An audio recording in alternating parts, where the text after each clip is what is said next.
2024 оны 10 сарын 5-нд эдгэрлийн дасгалжуулалтанд орсноос хойш сурсаар одоо сэтгэлийн шидийн бонус ангид нь явж байгаа.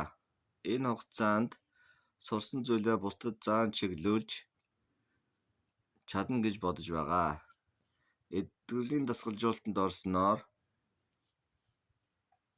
нойр гүйдэл, харшил, хуян зэрэг өвчнийг өөрийн дотоод хүчээ ашиглаж эдгээс нь төдийгүй ийм төрлийн өвчтэй хүмүүст эдгэсэн арга туршлагаа хуваалцах боломжтой.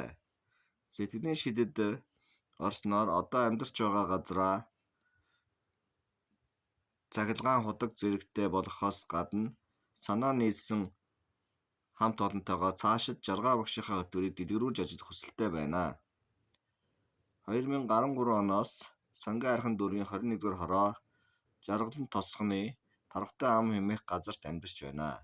Цаашид энд хүн амын суурьшид нэмэгдэх байх. Тэгэхээр энд ч бас нэг салбар байгуулж цэвэр агаарт сургалт явуулах нь гарцаагүй үр дүнтэй.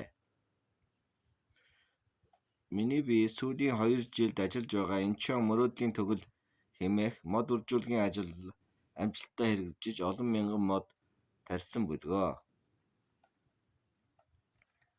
Цаашид ч өргөжих баха. Ийм модтой байгальтай газар 1-3 хоногоор жаргал багшийн 10 аргаас суралцах нь их үр дүнтэй байх болно.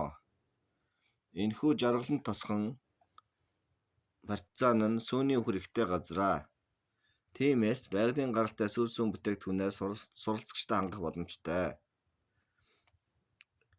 Миний ажиллахыг хүсэж байгаа угтагч харилцааны зөвлөх хэмээх ажлын байранд миний сурсан мэдсэн зүйлээ бусдаа хуваалцахад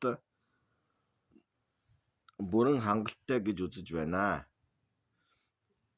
Өөр бусад хамгаалагч жижүүр байсан ч би дуртай ажиллах болно. Мөн баялагын явагт 1 сар явсан. Тэндээс бас их зүйл сурч мэдэж авсан. За та бүхнийхээ буянд даган баясъя.